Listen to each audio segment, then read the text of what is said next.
Lagi gencar framingan dari orang-orang yang dimana dari kemarinnya ya memang mencari-cari bahan untuk menyerang pribadi saya. Ya tidak apa-apa, mungkin karena memang dari awal yaitu targetnya. Ya kita maklumi teman-teman. Namun di sini saya ingin menjelaskan kepada kalian pernyataan dari Ustadz Abu Zakaria yang ketika ditanya oleh Gus Ajir, apakah betul antum gurunya Mas Heri? Beliau menjawab bukan. Ya itu adalah bentuk dari ketawaduan sebenarnya. Dan dimana siapapun yang saya ambil ilmunya adalah guru. Bahkan ketika saya mendengar ceramah dari Habib Salim Al-Muhdhar, saya juga mengambil ilmu dari beliau. Jadi ilmu itu tidak dibatasi kita harus berguru secara khusus dan lain sebagainya. Kecuali kita ingin mendalami keilmuan tertentu, baru kita wajib untuk menimba ilmu darinya secara intens. Misalkan ingin mengkaji kitab, kita butuh satu guru sedemikian, ya kita datangi. Cuman karena saya aktif di media dan saya punya keresahan tentang khurafat-khurafat, jadi saya mengambil ilmu dari berbagai macam ulama yang juga tidak sepakat dengan ajaran khurafat. Bahkan seperti Kiai Nur Ihya pun saya ambil ilmunya ketika memaparkan tentang khurafat. Jadi saya juga otomatis menganggap beliau guru di bagian ini. Dan secara spesifik ketika ditanyakan, oh Heri Plus ini ketika membuat foto-foto, video-video sedemikian rupa disilang-silang, bukan saya yang menyilang-nyilang, tapi saya mengambil dari postingan orang. Dan itu pun ketika saya membuat thumbnail, itu saya tidak merubah-rubah, hanya men-screenshot di bagian-bagian tertentu yang menurut saya ada pernyataan yang konyol. Video Ustadz Adi Hidayat diulang-ulang, guru skumpul yaitu menegaskan bahwa guru skumpul yang dia bela pernah berdusta atas nama Nabi dan itu kekonyolan. Di Kalimantan itu ada waliun min auliya'illahi, guru skumpul. Abah guru skumpul, di antara karomah beliau adalah apabila si wali ini melihat kepada seseorang sekali aja melihat mentahnya, makanya seseorang saja orang itu menjadi ahli surga, maka bisa diubah. Hadisnya sahih.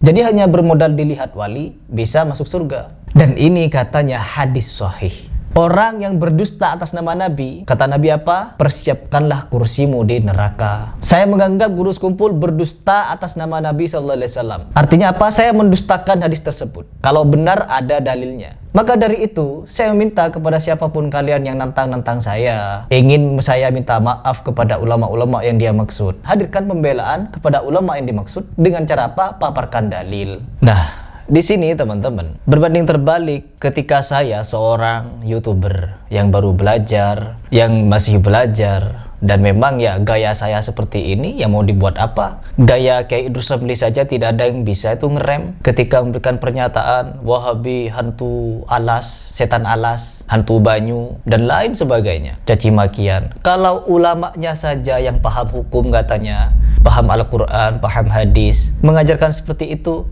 ente ngikuti Al-Quran tapi nggak ngikuti habaib, ente juga sesat. Kata Allah, kamu kera-kera bersorban, kamu ustadz jahanam, kamu kiai bangsat, kata Allah Subhanahu wa ta'ala. Bagaimana tidak mungkin muncul video-video editan kepada ulama-ulama salafi, seperti video Ustadz Yazid Jawas rahimahullah yang diedit-edit videonya bertanduk, bahkan diberikan narasi sudah makan banyak tumbal. Bagaimana tidak muncul tindakan-tindakan seperti ini kalau tidak ada ajaran mencaci maki? Bahkan sampai ada yang bersumpah yang seperti ini. Bismillahirrahmanirrahim. Wallahi. Wabillahi. Watallahi. Aku bersumpah. Dengan nama Allah. Aku tidak akan mengikut mazhab sesat. Salafi Wahabi. Sampai sebegitunya. Ya ketika kita membahas ini pasti akan enggak, kami tidak sepakat dengan itu. Tapi hal itu terjadi di kalangan kalian. Ketika saya yang tidak ngedit-ngedit seperti apa, tidak merubah-rubah foto, tidak mengedit secara aneh nyeleneh, dirubah mukanya enggak. Karena memang mereka adalah ulama-ulama ngeyel, membela kebohongan, membela kedustaan, tapi tetap saja dianggap benar, dianggap lurus. Ya seperti ini sekarang. Ya seperti itulah. Foto-foto Ustadz Yazid Jawas rahimahullah banyak diedit-edit teman-teman. Ustadz salafi diedit sedemikian rupa, topi sinterklas. Tapi ya sudahlah, kita tidak ingin membahas itu. Setiap kritikan saya terima demi kebaikan dakwah, ya saya terima. Namun di bagian ini juga saya ingin menyampaikan masalah guru gitu. Balik lagi kepada masalah guru, teman-teman. Harry Pras punya tim. Harry Pras punya tim di bagian video-video aneh nyeleneh yang dimana selalu di-share kepada saya. Dan saya tidak pernah bertanya kepada Ustadz kalau hanya perihal khurafat. Yang saya tanyakan ketika ada pembahasan fikih, pembahasan tafsir, baru saya bertanya kepada Ustadz-Ustadz, teman-teman saya. Bahkan ada Ustadz-Ustadz pun yang akrab dengan saya panggil Mas, panggil Abang, panggil dengan kalimat-kalimat akrab. Kenapa? Saya tidak mengkhususkan saya berguru kepada beliau harus bawa, enggak. Yang saya bawa adalah teman-teman saya yang kebetulan juga dia paham dan berkompeten, teman-teman. Buktinya ketika pembahasan dalil, ketika Gus Ajir memaparkan banyak dalil, itu pun Ustadz Abu Zakaria sudah sangat paham dengan dalil-dalil yang dia bawakan, rata-rata bermasalah. Dan itu pun kalau mau ditakhrij hari itu juga, waktunya bukan 2 jam, 4 jam kurang. Apalagi pembahasannya 2 tema dan nggak kelar. Dan satu lagi, di pembahasan awal sebenarnya kami membawakan satu kitab yang isi kitabnya itu sangat-sangat parah, karangan Habib, dan itu akan kita bahas nanti. Kita akan bedah satu persatu agar kalian bisa nyenyak ketika tidur mendengarkan dongeng-dongeng dari kitab tersebut. Dan kita akan memberikan pernyataan apakah kitab itu perlu untuk diajarkan kepada umat ataukah tidak perlu, ataukah berbahaya. Karena apa? Isinya pada ngibul. Salah satunya saya bacakan. Ini di dalam kitab Habib ya teman-teman. Ini salah satunya ada di kitab Habib. Nanti kita akan bedah. Dan disebutkan pula dalam biografi riwayat hidup Al-Faqih Muhammad bin Saba. Di antara kemuliaannya adalah bahwasanya ia pernah bermimpi melihat Nabi SAW di antara 2 kota Mekah dan Madinah. Di sekeliling beliau SAW terdapat sekumpulan orang yang sedang meminta fatwa kepada beliau, kepada Nabi SAW ya terkhusus ya. Setiap kali ada seorang yang bertanya kepada beliau, beliau SAW membuka salah satu bagian dari kitab Al-Muhaddab dan menjawab pertanyaan tersebut langsung dari teks kitab itu.